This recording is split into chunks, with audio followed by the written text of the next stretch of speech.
通报情况。 Mr. President, Ambassadors, Secretary General, NDB President Rousseff, distinguished diplomats, ladies and gentlemen. Today's meeting takes place at a time of several major wars. In my testimony, I will refer to four. The Ukraine War, which started in 2014 with the violent overthrow of Ukraine's President Viktor Yanukovych. The Israel-Palestine War, which has flared repeatedly since 1967.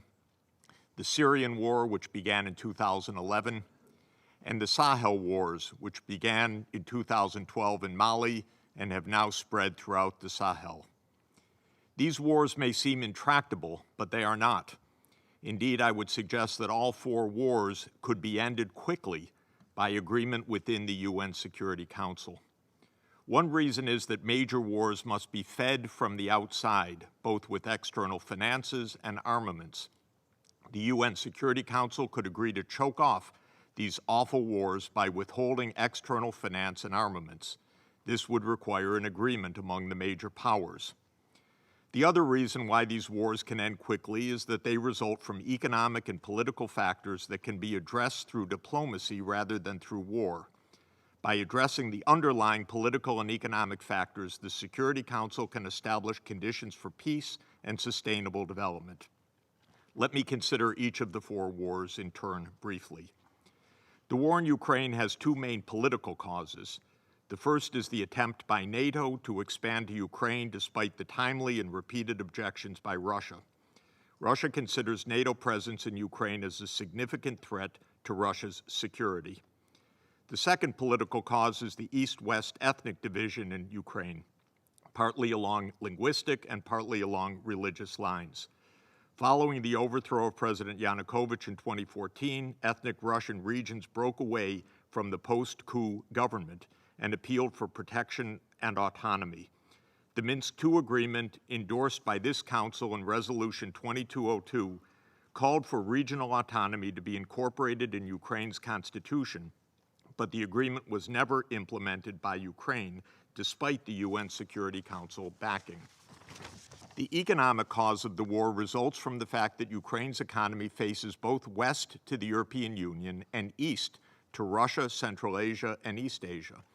When the EU tried to negotiate a free trade agreement with Ukraine, Russia expressed alarm that its own trade and investments in Ukraine would be undermined unless a three-way agreement was reached among the EU, Russia, and Ukraine to ensure that Ukrainian-Russian trade and investment would be sustained alongside EU-Ukrainian trade. This is a well-known event in trade negotiations.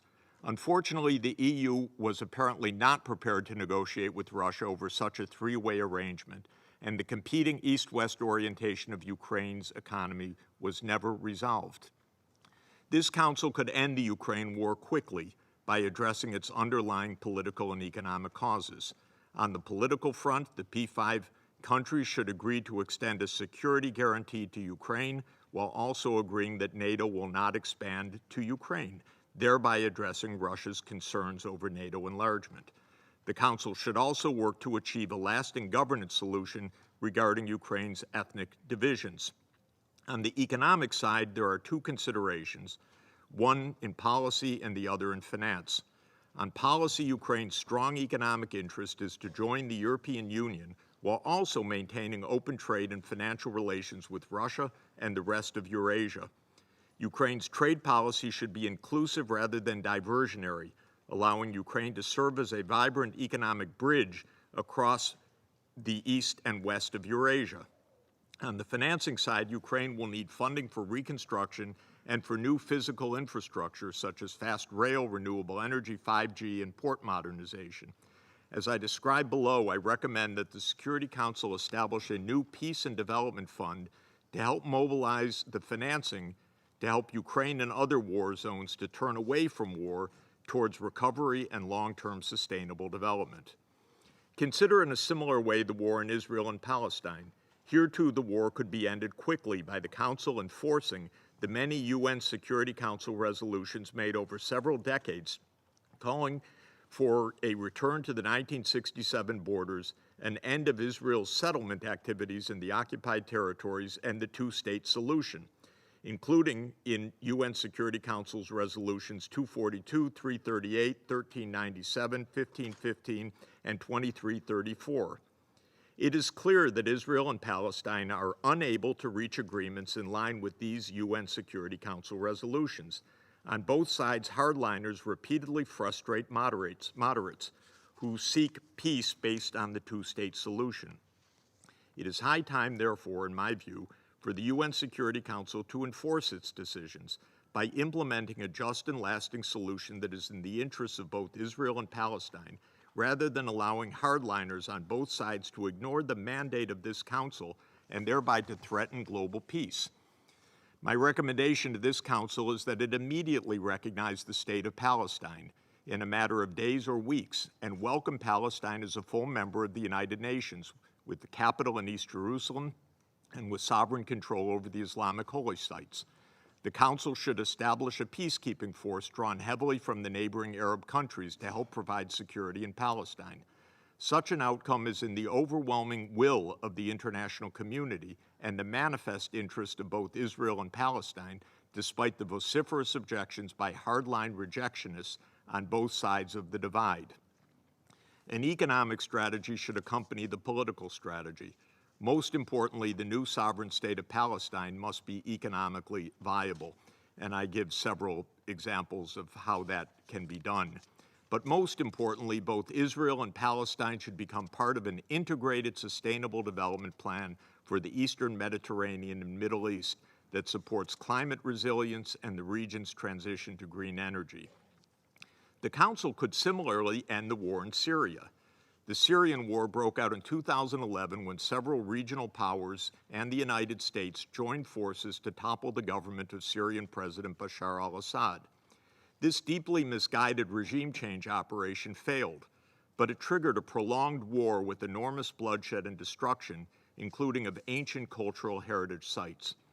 The Council should make clear that all P5 countries and the countries in Syria's neighborhood are in full agreement that all regime change attempts are now permanently ended, and that the UN Security Council intends to work closely with the Syrian government on reconstruction and development.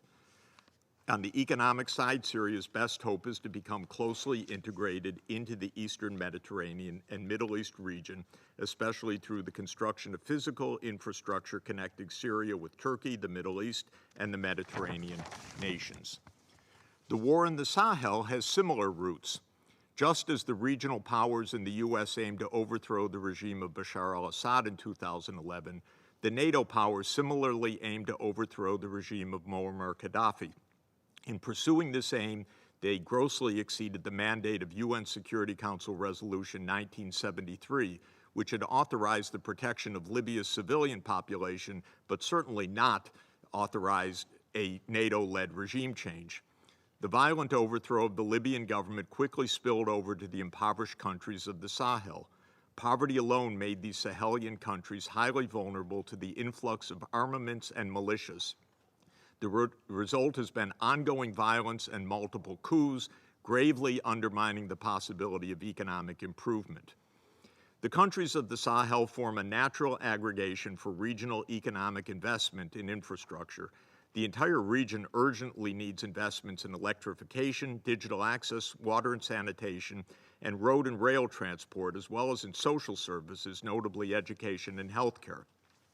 As the Sahel is among the poorest regions of the world, if not the poorest, the governments are utterly unable to finance the needed investments. Here too, and perhaps more than in any other region, the Sahel needs external funding to make the transition from war to peace and from extreme poverty to sustainable development. All P5 members, and indeed the whole world, have suffered adverse consequences from the continuation of these wars. All countries are paying a price in terms of financial burdens, economic instability, risks of terrorism, and risks of wider war. The Security Council is in a position to take decisive actions to end the wars precisely because it is clear that the interests of all UN security members Security Council members, and notably all of the P5 countries, is to bring these long-standing wars to an end before they escalate into even more dangerous conflicts. The Security Council is vested with considerable powers by the UN Charter when it has the resolve of its members. It can introduce peacekeepers and even armies if necessary. It can impose economic sanctions on countries that do not comply with UN Security Council resolutions. It can provide security guarantees to nations. It can make referrals to the International Criminal Court to stop war crimes. In short, the Council is certainly able to enforce its resolutions if it chooses to do so. For the sake of global peace, let the Council now choose to end these wars. The UN Security Council can also bolster its toolkit by engaging in economic peace building alongside the more usual decisions on borders, peacekeepers, sanctions, and the like. I've mentioned already several times the idea of creating a new peace and development fund that the UN Security Council could deploy to create positive dynamics for sustainable development and to work with other investors such as the World Bank, the IMF, the regional development banks such as the NDB, and others to co-invest in peacemaking. I would recommend 3 guideposts for such a fund. First, it would be funded by the major powers by transferring a part of their military outlays to global peacemaking. The U.S., for example, now spends roughly $1 trillion per year on the military, while China, Russia, India, and Saudi Arabia are the next biggest spenders, with combined military spending roughly half of the U.S. Suppose that these countries reduce military outlays by just 10% and redirect the savings to the Peace and Development Fund. That alone would free up around $160 billion per year. Second, the fund would emphasize regional integration. This is paramount for peacemaking as well as for successful development. Ukraine would be helped to integrate both West and East. Israel, Palestine, and Syria would all be helped to integrate in a network of the Eastern Mediterranean and Middle East. The Sahel countries would be helped to break their isolation and lack of services through a network of infrastructure. Third, the Peace and Development Fund would partner with other funding streams such as China's Belt and Road Initiative, the European Union's Global Gateway, the G7's Global Partnership for Infrastructure and Investment, and increased lending by the Bretton Woods institutions and the regional development banks, as the Secretary General has called for in the SDG stimulus. Interestingly, the Fund for Peace and Development could be a vehicle for greater investment partnerships that links China, the EU, the United States, and the G7. This too would be a contribution towards peace, not only into ending today's wars, but into increasing cooperation among the world's major powers. Directly across the street from us is Isaiah's wall, with the visionary words of the great Jewish prophet of the 8th century BCE. They shall beat their swords into plowshares and their spears into pruning hooks. Nations shall not lift up sword against nation, neither shall they learn war anymore. It is time to honor Isaiah's words by ending these useless and destructive wars, slashing military outlays and turning the savings into new investments in education, healthcare, renewable energy, and social protection. As an American, I am proud that our greatest president, Franklin Delano Roosevelt, was the visionary who oversaw the establishment of this great institution. I firmly believe in the capacity of the United Nations and of this Security Council to keep the peace and to promote sustainable development. When all 193 UN member states, or 194 with the membership of Palestine, live up to the UN Charter, we will have a new global age of peace and sustainable development. Thank you. 我感谢萨克斯教授刚才所做的通报，我相信他的很。